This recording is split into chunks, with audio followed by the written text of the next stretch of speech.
professora Maria de Sousa, antes de mais, era uma cientista. Assumia a ciência nela própria. Vivia vibrantemente a ciência. Eu acho que a professora Maria de Sousa teve um enorme conjunto de qualidades. Eu acho que a Maria era irreverente, fazia a diferença, trazia a pergunta difícil. O que eu admirava imenso na Maria era a sua perspicácia e a sua acutilância.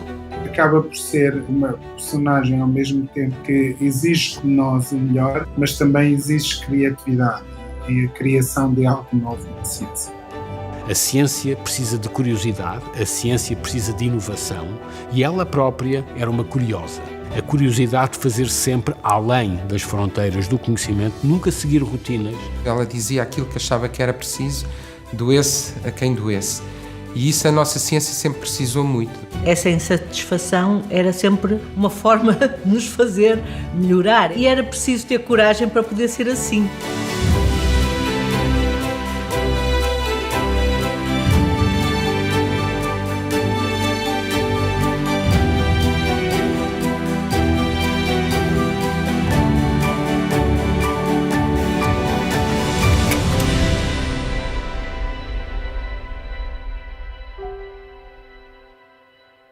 Ser cientista é perceber que há muita coisa que não se sabe e gostar de contribuir para se saber.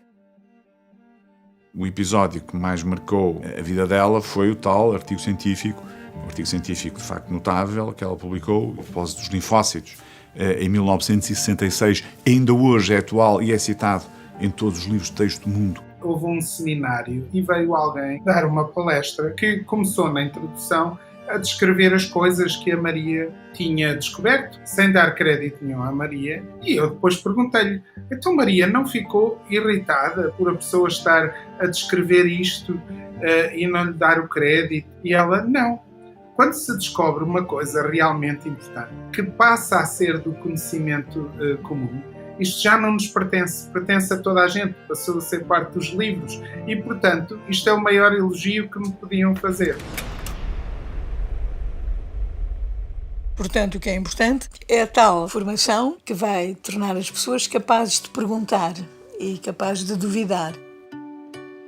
Muito do que nós hoje conhecemos da ciência portuguesa se deve a ela. Não só pela criação do programa Doutor Algaba, mas mais importante ainda do que isso, ela foi uma pessoa decisiva na transmutação do processo de avaliação científica feito pela Fundação para a Ciência e Tecnologia.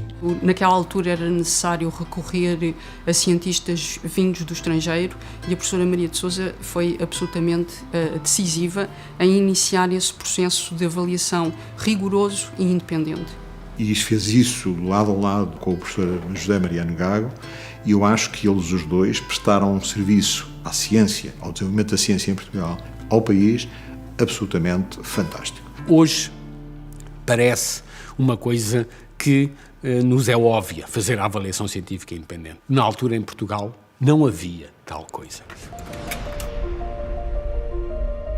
Ela fez-me ver que os grandes laboratórios científicos são críticos num país como Portugal, porque são uma oportunidade única para os jovens. E ela dizia, qualquer que seja a natureza de um laboratório, tem que ter uma função crítica. É dar oportunidades aos mais jovens de fazer e de discutir as melhores ideias. A professora Maria de Sousa foi essencial em Portugal, uma vez que conseguiu dinamizar junto da GENICT, naquela altura, a investigação biomédica e o financiamento da investigação biomédica, promovendo os jovens.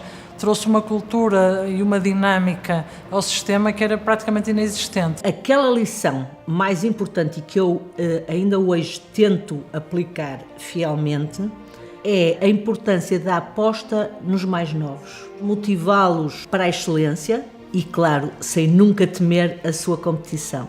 E eu acho que isto é das coisas mais importantes para a construção de qualquer equipa, seja em ciência, em saúde ou até na família.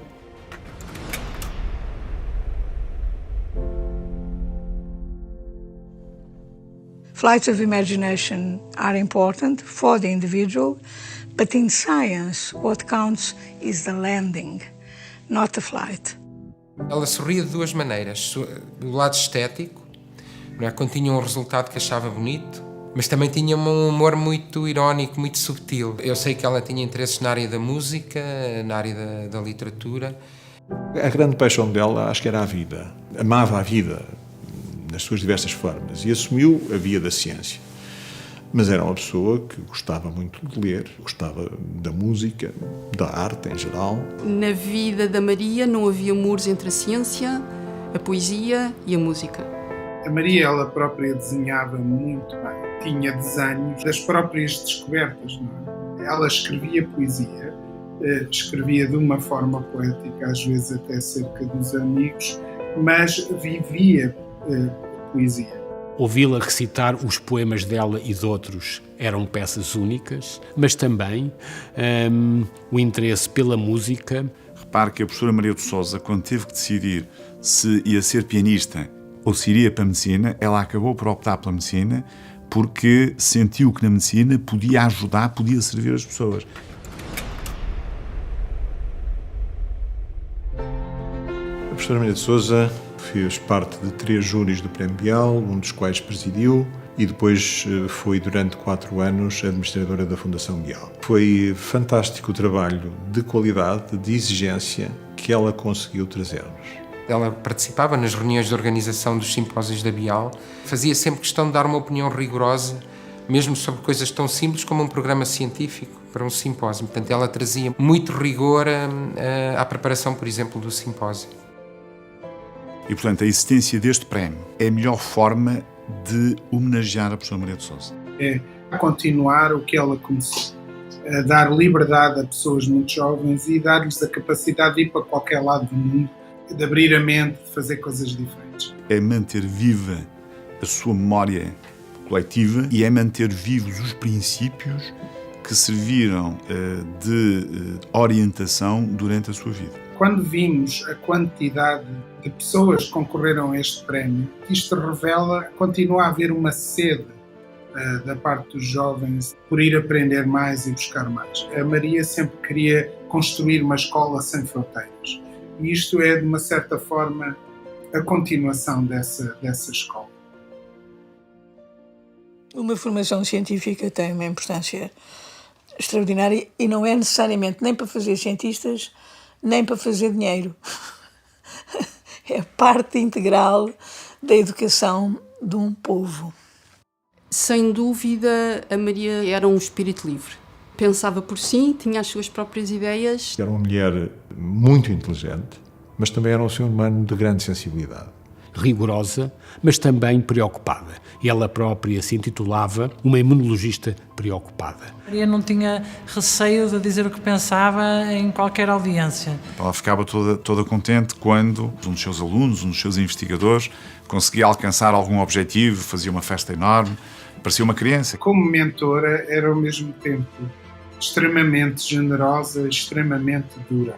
Colocava emoção em tudo o que fazia. Tu vês perfeitamente a gargalhada que a Maria dava nas nossas conversas. Ela tinha um sentido de humor incrível, adorava uma boa piada. Costumamos dizer que ninguém é insubstituível, mas sendo completamente honesto, eu acho que até hoje nós não encontramos uma nova Maria de Sousa. Sentimos um vazio que ainda não foi preenchido. Tenho a certeza que todos os jovens da minha geração, na área das ciências biomédicas, de alguma forma foram influenciados pela Maria. E eu não posso deixar de pensar, porque vem-me sempre à cabeça, a maneira como ela se despediu antes de morrer. Como é que é possível ter a lucidez e a arte para se despedir com um poema? E não é um poema qualquer, é um poema em que ela se projeta nos outros, em nós todos, que agora estamos a recordá-la. Foi impressionante esse momento.